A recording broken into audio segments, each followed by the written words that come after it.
اللہ کے محبوب علیہ السلام نے فرمایا حضرت عیسیٰ آئے گے قرب قیامت میں، اور یہ ختم نبوت کی بھی دلیل ہے کہ وہ اپنی شریعت لے کر نہیں آئیں گے، حضور کی شریعت کے مطابق فتویٰ دیں گے۔ مسجد اموی کے شرقی مینار سے نیچے اتریں گے، آسمان سے نیچے اتریں گے، دو فرشتوں کے کندھوں پہ ہاتھ رکھا ہوگا، تازہ وضو کے آثار ان کے بدن سے ہویدا ہوں گے اور قطرے ٹپک رہے ہوں گے پانی کے زلفوں سے۔ فجر کی نماز کا وقت ہوگا، لوگ صفے باندھ کے انتظار میں ہوں گے، اقامت کری جا چکی ہوگی کہ حضرت عیسیٰ آئیں گے۔ کہا جائے گا کہ آپ مصلی پہ آ جائیں، لیکن وہ حضرت امام مہدی سے کہیں گے آپ مصلی پہ آئیں، پیچھے نماز پڑھیں گے امام مہدی کے۔ میرے اور آپ کیا تو مولا نے کہا کروڑوں سلام ان پہ، فرمایا کہ وہ وقت کیسا ہوگا جب عیسیٰ ابن مریم آئیں گے لیکن امام تم سے ہوگا۔ تو حضرت امام مہدی کے پیچھے نماز پڑھیں گے، پھر حضور کے دین کے لیے میدان عمل میں نکلیں گے۔ اس وقت امت 3 گروہوں میں بٹ چکی ہوگی۔ احادیث آخر الزماں پڑھیے، ایک گروہ کٹ چکا ہوگا، شہید ہو چکا ہوگا، ایک گروہ فرار کا رستہ اختیار کر لے گا، منطقیں تراش لے گا، فلسفے بھگا رہا ہوگا۔ اتنی بڑی طاقت کے ساتھ لڑنا ہمارے بس کا روگ نہیں ہے، اتنے اسلحے، اتنے آلات حرب و ضرب، اتنی جدید ٹیکنالوجی ہمارے بس کا روگ نہیں مقابلہ کرنا، لہذا عافیت قدے میں بیٹھ جائیں گے۔ یہ دوسرا گروہ ہوگا۔ تیسرا گروہ میرے حضور نے ارشاد فرمایا کہ وہ اقصی کے دروازوں پر حق کے لیے لڑ رہا ہوگا۔ حضرت امام مہدی ان کے پاس آئیں گے، ہمارے بنگلوں میں نہیں آئیں گے، ہمارے فارم ہاؤسوں میں نہیں آئیں گے، ہماری مارکیٹوں میں نہیں آئیں گے، امام مہدی ان کے پاس آئیں گے، ان کو آ کے کہیں گے بتاؤ کیا کرنا ہے۔ حضرت عیسیٰ ان کے پاس آئیں گے اور کہیں گے بتاؤ کیا کرنا ہے۔ یا تو میں بد دعا کرتا ہوں اور یہ سارے جو ہیں وہ آغوش موت میں چلے جائیں گے اور تمہیں فتح ہو جاتی ہے، اور یا پھر ہم ان کے ساتھ لڑتے ہیں، اللہ ہمیں فتح دے گا۔ حضرت عیسیٰ کے انفاس سے دجال یوں پگھلے گا جیسے نمک میں پانی پگھلتا ہے۔ وہ سب کہیں گے ہم نے تو لڑنا ہے، حضرت عیسیٰ کہیں گے چلو پھر، اور اللہ تعالیٰ جل شانہ مسلمانوں کو وہ قوت دے گا۔ اور آج جو دلیر بنے ہوئے ہیں، کیونکہ 57 اسلامی ملکوں کے حکمران دیگی ہوئی بلین، اس لیے وہ شیر بنے ہوئے، اور آج وہ مسلم خواتین پر شراب پھینک رہی۔ چند اسرائیلی نوجوان اکٹھے ہوتے ہیں، وہ کہتے ہیں فلاں علاقے میں چلو، غزہ کے فلاں علاقے کی عورتیں بڑی خوبصورت ہیں۔ یہ امت کا،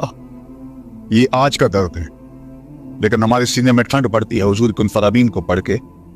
کہ یہ کسی پتھر کے پیچھے چھپ کے پناہ لینا چاہیں گے تو مخبر صادق آمنہ کے لال نے فرمایا وہ پتھر آواز دے کے مسلم مجاہد کو کہے گا ادھر آ، یہ ظالم میرے پیچھے چھپا ہوا ہے۔ کوئی درخت بھی ان کو پناہ نہیں دے گا سوائے الغرقت نامی ایک درخت کے، جس کے بارے میں وہ جھاڑی ہے حضور فرمایا شجرۃ الیہود، یہ یہودیوں کا درخت ہے، یہ صرف پناہ دے گا، اس کے علاوہ کوئی ان کو پناہ بھی نہیں دے گا۔ اور سنو تمہیں ٹھنڈ پڑنی چاہیے، ہمارا دل سلگ رہا ہے اس وقت امت کے حالات کو دیکھ کے، لیکن خزاں کے بعد کا موسم بہار ہوتا ہے، انشاءاللہ وہ وقت آنے والا ہے، اور یہ حضور کا فرمان اور صحیح حدیث ہے۔ اللہ کے محبوب نے ارشاد فرمایا پتھر اور گارے سے اور اینٹ اور جو ہے وہ مٹی سے بنا ہوا کوئی گھر، اون اور چمڑے کا بنا ہوا کوئی خیمہ پھر ایسا نہیں رہے گا جہاں کلمۃ الاسلام داخل نہیں ہوگا۔ گویا شرق سے غرب تک، شمال سے جنوب تک، کائنات کی ایک ایک چھت پہ جھنڈا میرے حضور کے نام کا جھول رہا ہوگا۔ اللہ کا وعدہ والذی ارسل رسولہ بالہدی ودین الحق لیظہرہ علی الدین کلہ، اللہ نے وعدہ کیا کہ دین اسلام کو میں غالب کر کے رہوں گا، رسول کو بھیجا اس لیے، اور وہ زمانہ وہ وقت دیکھے گا 40 سال تک خلافت علی منہاج النبوہ قائم رہے گی، حتیٰ کہ بکری گھاٹ کے اوپر پانی پی رہی ہوگی تو شیر آئے گا تو ایک کونے میں پانی پی کر چلا جائے گا، اس کو ہمت نہیں ہوگی کہ بکری کو آنکھ اٹھا کے دیکھے کہ مسلمانوں کا خلیفہ بیٹھا ہوا ہے۔ 40 سال تک یہ امن قائم رہے گا، پوری دنیا کے اوپر جھنڈے میرے حضور کے جھولتے رہے، اور یہ وقت آنا ہے۔ میں نے اور آپ نے اپنی نسلوں کو بتا کے جانا ہے دجال کے بارے میں۔ صحابہ دجال کے بارے میں اپنی نسلوں کو یوں سکھاتے تھے جیسے قرآن کی آیتیں سکھائی جاتی۔ صحابہ کہتے ہیں حضور نے ہمیں دجال کے بارے بتایا، اور تھوڑے فاصلے پر کھجور کا ایک جھنڈ تھا پر حضور بیان کر رہے تھے، اور اس طرح حضور نے کہا کہ بس وہ بہت جلد آنے والا ہے، تو ہمیں لگا کہ اس جھنڈ کے پیچھے ہوگا کہیں، ابھی نکل کے آ جائے۔ اس قدر صحابہ کو بتایا کہ بہت جلد دجال ظہور پذیر ہونے والا ہے، اور آج کو دجالی فتنے پوری طرح سے محو نفوذ ہیں۔ اور گلی گلی دجال اپنی تمام تر توانائی کے ساتھ مسلمانوں کو جو ہے وہ کیپچر کر رہا ہے۔ میں کہتا ہوں اگر ہم نے اپنی نسل کو نہ بتایا تو آنے والی نسل ہماری دجال کے قبضے میں ہوگی، اگر اس کے ساتھ نفرت پیدا نہ کی تو، کیونکہ وہ بھرپور پیکج بھی دے گا، زندہ بھی کرے گا، مارے گا بھی۔ آج بھی لوگ کہتے ہیں جناب جو ہے وہ ہم نے اپنی معیشت بھی تو بچانی ہے، ہمارے ایوان بالا کے اندر قرارداد پیش کی کہ ہمیں بھی ڈالر چاہیے، تو وہ پیکج بھی دے گا اور دوسری جانب خوف بھی دے گا، اور بہت سارے لوگ دجال کے ساتھ کھڑے ہو جائیں گے، لیکن جن کے سینے میں ایمان کا چراغاں ہوگا وہ ٹکڑے ٹکڑے بھی کر دے گا، پھر بھی کلمہ حق نہیں چھوڑیں گے۔ ہم نے اپنے آپ کو اتنا مضبوط کرنا ہے، اپنی نسلوں کو اتنا مضبوط کرنا ہے، یہ کسی صورت کے اندر بھی دجال کے ساتھ کھڑی ہیں۔ یہ جو 30 جھوٹے نبوت کے دعوے دار ہیں، ان کو کذاب بھی کہا گیا، ان کو دجال بھی کہا گیا، اور دجال اعظم بڑا دجال وہ سب سے آخر میں آنے والا ہے، لیکن وہ اس کا استدراج تو ہوگا جو کچھ دیر چلے گا، لیکن حضرت عیسیٰ کے انفاس سے وہ پگھل جائے گا اور اللہ اسلام کا بول بالا کرے گا۔ تو آج نہیں تو کل اسلام کا بول بالا ہونے والا ہے۔ ان مشکل حالات میں تذبذب میں مبتلا نہیں ہونا، کمزوری میں نہیں آنا۔ یہ مشکل حالات ہیں اس وقت امہ کے اوپر، اور 56-57 اسلامی ملک جو ہے وہ ہتھیار پھینک چکے ہیں۔ یہ کل کا ہی آپ جنرل اسمبلی کا اجلاس اٹھا کے دیکھیے، کشمیر کی بات کی ہی نہیں گئی، چھوڑ دیا کشمیر کو، فلسطین کا بھی نام چھوڑ دیں کوئی پرواہ نہیں، زمانہ چھوڑ دیں۔ میں کہتا ہوں مالک وہ جو ڈٹے ہیں اقصیٰ کے دروازے پہ، ان کے حوصلے نہ ٹوٹنے دینا، ان کو سربلند رکھنا، ان کو اونچا رکھنا، اور ان کے پیغام کا ابلاغ دنیا کے اوپر ہوگا، اور انشاءاللہ وہ وقت آنے والا ہے کہ پوری دنیا کے اوپر اسلام کا غلبہ ہوگا۔ آ ملیں گے سینہ چاکانے چمن سے سینہ چاک، بزم گل کی ہم نفس باد صبا ہو جائے گی، شبنم افشانی پیدا کرے گی میری سوز و ساز، اس چمن کی ہر کلی درداش نہ ہو جائے گی، آسماں سحر کے نور سے ہوگا آئینہ پوش، اور ظلمت رات کی سیما پا ہو جائے گی، شب گریزہ ہوگی آ کر جلوہ خورشید سے، یہ چمن معمور ہوگا نغمہ توحید سے۔ انشاءاللہ ہم نے حصہ ڈالنا ہے اور دعا کرنی، اللہ اگر ہماری زندگی میں حضرت امام مہدی حضرت عیسیٰ آئے، اللہ ان کے لشکر میں شامل فرمانا، اور ہماری اولادوں یا اولادوں کی اولادوں کی زندگی میں یہ سعادت ان کو نصیب ہو، تو اللہ وہ دجال کے ساتھ نہ کھڑے ہوں، وہ امام مہدی کے ساتھ کھڑے، حضرت عیسیٰ کے ساتھ کھڑے۔ اور انشاءاللہ مجھے یقین ہے کہ ہماری نسل دجال کے ساتھ نہیں کھڑی ہوں گی، کیونکہ روح اور دین کا نور ان کے سینے کے اندر ڈھیل گئے، اس کے 2 آنکھوں کے درمیان واضح طور پہ کافر لکھا ہوگا، جو مومن دیکھے گا بھی، پہچانے گا بھی، اور جب پہچان لے گا پھر کوئی فرق نہیں پڑتا کہ اس کے ٹکڑے کیے جاتے ہیں، اس کے جسم کی بوٹیاں کی جاتی ہیں یا قیمہ کیا جاتا ہے، اس کو کوئی فرق نہیں پڑتا، وہ کھڑا ہو کے کہے گا کہ میں تیرے ساتھ نہیں ہوں، میں حضرت عیسیٰ کے لشکر میں شامل ہوں۔ اللہ جل شانہ کی بارگاہ میں آپ سارے لوگوں کی آمین کے ساتھ دعا ہے کہ اللہ اس امت کو غلبہ عطا فرمائے، اور ہمیں حضور علیہ الصلوۃ والسلام کے دین کا سچا سپاہی بنائے، اور دنیا آخرت کی بلائیاں ہمارا مقسوم کرے۔ اقبال کے سارے فلسفے کا رس نچوڑیں تو جو جوس نکلتا ہے، رس نکلتا ہے، وہ یہ ہے کہ محمد سے وفا تو نے تو ہم تیرے ہیں، یہ جہاں چیز ہے کیا لوح و قلم تیرے ہیں۔ اقبال کہتا ہے حضور سے وفا کر لو، پھر قلم بھی تمہارے ہاتھ میں دے دیں گے، تختی بھی تمہیں ہی دے دیں گے، لوح بھی تمہیں پکڑا دیں گے، پھر تمہاری تقریر کے فیصلے واشنگٹن میں نہیں ہوں گے، بلکہ خدا بندے سے خود پوچھے گا بتا تیری رضا کیا ہے۔ انور نکالتے ہیں اور پہرے پر مامور اس صحابی کو ارشاد فرماتے ہیں کہ تم چلے جاؤ، میری حفاظت میرے رب نے اپنے ذمہ کرم پہ لے لی۔ سوال یہ ہے کہ جتنے بھی پیغمبر، نبی، رسول، جتنے بھی پیغمبر، نبی اور رسول تشریف لائے ہیں، اللہ جل شانہ کے سچے اور فرستادہ رسول اور پیغمبر تھے، انہیں شہید کیا گیا، لیکن اللہ نے ان کی حفاظت نہیں فرمائی۔ حضور بھی اللہ کے نبی ہیں، لیکن اللہ نے اپنے محبوب کی حفاظت اپنے ذمہ کرم پہ لی اور کہا کہ محبوب تیری حفاظت ہمارے ذمہ رہی۔ تو یہ ایک دوسرا سوال ہے۔ قرآن بھی اللہ کی کتاب اور باقی کتابیں بھی جو اس سے پہلے نازل ہوئی وہ بھی اللہ کی کتاب، حضور اللہ کے رسول، باقی اس سے قبل جو رسول اور پیغمبر ہوئے وہ بھی اللہ کے فرستادگان، ان کی حفاظت اپنے ذمہ کرم پہ نہیں لی، حضور کی حفاظت اپنے ذمہ کرم پہ لی۔ اس کا جواب ہی ختم نبوت کی دلیل ہے، اور وہ یہ کہ اگر کسی کتاب میں تحریف راہ پا جاتی ہے تو کوئی بات نہیں، نئی کتاب اترنے والی ہے، اور لوگوں کے لیے ہدایت کا سرچشمہ سوکھنے والا نہیں، نئی کتاب آنے والی ہے۔ کوئی بات نہیں ہے، کتاب میں تحریف پا دی ہے تو دوسری کتاب آئی، اس میں تحریف کر لی تیسری کتاب آئی، اس میں تحریف کر لی تو چوتھی کتاب آئی۔ قرآن کے بعد چونکہ کوئی کتاب نہیں ہے، فَبِأَيِّ حَدِيثٍ بَعْدَهُ يُؤْمِنُونَ، اس کے بعد تم کس پہ ایمان لاؤ گے؟ اگر اس میں بھی تحریف کی راہ پائی جاتی ہے تو پھر قیامت تک آنے والے انسانوں کے لیے ہدایت کا کوئی سرچشمہ نہیں ہوگا۔ تو قرآن کی حفاظت کا ذمہ اپنے ذمہ کرم پہ لینا اس بات کی دلیل ہے کہ قرآن کے بعد کوئی کتاب اترنے والی نہیں ہے۔ ایک پیغمبر کو شہید کر دیا جاتا ہے، کوئی بات نہیں، اس کی جگہ نیا پیغمبر آنے والا ہے، اتمام دین کرے گا، اتمام توحید کرے گا، اللہ کے پیغام کا ابلاغ کرے گا، رشد و ہدایت کا چشمہ سوکھے گا نہیں، اس کے ذریعے سے نور بٹتا رہے گا، اجالے پھیلتے رہیں گے۔ دوسرے نبی کو شہید کر دیا جاتا ہے، تیسرے نبی کو، لیکن حضور علیہ السلام کی حفاظت اللہ نے اپنے ذمہ کرم پہ لی کہ محبوب آپ نے اتمام دین کرنا ہے، اگر آپ کو نقصان پہنچ جاتا ہے تو پھر اتمام دین کون کرے گا؟ حضور علیہ السلام کی حفاظت کا اللہ کے ذمہ کرم پہ ہونا اس بات کی دلیل ہے کہ حضور کے بعد کوئی پیغمبر آنے والا نہیں۔ پس خدا بر ما شریعت ختم کر، بر رسول ما رسالت ختم کر۔ لیکن جعلی لوگ، دو نمبر لوگ اپنے آپ کو نبوت اور رسالت کے دعوے کے ساتھ سامنے لاتے رہیں گے، اور وہ اللہ کے محبوب نے پہلے ارشاد فرما دیا کہ میرے بعد 30 کے قریب دجال آئیں گے جو یہ دعویٰ کریں گے، یہ گمان کریں گے کہ ہم نبی ہیں، ہم رسول ہیں، لیکن فرمایا کہ میرے بعد کوئی رسول نہیں ہے، میں آخری نبی۔ تو مختلف ادوار کے اندر لوگ آتے رہے اور جنہوں نے ادعائے نبوت کیا۔ خود جناب رسالت مآب صلی اللہ علیہ وسلم کے زمانے میں مسلمہ کذاب یمامہ کا ایک شخص تھا، اور اس نے کہا کہ میں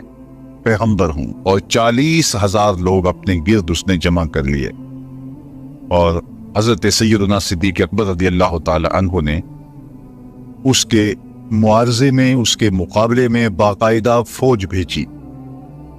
13,000 کے قریب لشکر جا کے اس کا معارضہ کرتا ہے، اس کا مقابلہ کرتا ہے اور اسے شکست فاش دیتا ہے، اور اس راستے کے اندر اس جنگ میں 1200 مسلمان شہید ہوتے۔ اگر آپ کی توجہ میری جانب مبذول ہو اور غور اور تدبر کے ساتھ سننے کا مزاج اگر آپ رکھتے ہیں تو بہت غور و فکر کے ساتھ سننے کی باتیں ہیں۔ یہ 27 جنگیں حضور نے لڑی ہیں اپنی زندگی میں، حیات طیبہ 10 سالہ زندگی جو مدنی ہے اس میں 27 جنگیں ہوئیں۔ ان 27 جنگوں کے اندر جو ٹوٹل نقصان ہوا ہے جانوں کا، جو شہادتیں ہوئی ہیں مسلمانوں کی، ان کی تعداد 1000 سے بھی کم ہے۔ 27 جنگوں کے اندر جو مسلمان شہید ہوئے ہیں وہ 800 سے کچھ اوپر نیچے، 1000 تک بھی ان کی تعداد نہیں پہنچتی۔ اس میں بدر بھی ہے، اس میں احد بھی ہے، جنگ حنین بھی ہے، غزوہ تبوک بھی ہے، جنگ یرموک بھی ہے، کتنے بڑے بڑے مارکے ہیں، غزوہ احد بھی ہے۔ لیکن ٹوٹل جو مسلمانوں کو شہادتیں نصیب ہوئی ان 27 جنگوں میں، ان کی تعداد ہے 1200 اور 800 کے آگے پیچھے۔ اور صرف مسلمہ کذاب ختم نبوت کے باغی کے خلاف جو ایک جنگ لڑی گئی دور صدیقی میں، اس میں صرف 1200 لوگوں نے جانیں ماری۔ 27 جنگوں میں اتنی شہادتیں نہیں ہوئی جتنی اس ایک جنگ میں شہادتیں ہوئی ہیں۔ یہ بات سمجھنے کے لیے کافی ہے کہ ختم نبوت کا مسئلہ کتنا حساس مسئلہ ہے، اور اس حوالے سے صدر اول کے مسلمان صحابہ انہوں نے کوئی کمپرومائز نہیں کیا اور پوری قوت کے ساتھ ڈٹ کر کے ظالموں کا مقابلہ کیا۔ ایک تو اس بات کو ہم اچھی طرح سمجھ لیں۔ دوسری بات وہ یہ کہ 30 کے قریب حضور نے فرمایا دجال آئیں گے، اور جو ادعا کریں گے، دعویٰ کریں گے کہ میں نبی رسول ہوں، اور وہ جھوٹے ہوں گے۔ اور مختلف ادوار میں لوگ آتے رہے، مسلمہ کذاب، اسود انسی اور سجا، یہ تو اسی زبانے میں آگے، باقی اس کے بعد آج تک مختلف زمانوں میں مختلف لوگ آتے رہے۔ لیکن جب وہ لوگ جنہوں نے نبوت کا دعویٰ کیا اپنے منطقی انجام کو پہنچے، تو ان کی جو جماعت ان کے ساتھ شامل ہوئی، جو لوگ شامل ہوئے، ان کی جھوٹی امت بنی جو، تو وہ بھی ان کے ساتھ اپنے منطقی انجام کو پہنچ گئے۔ آج آپ دنیا بھر میں ڈھونڈیں گے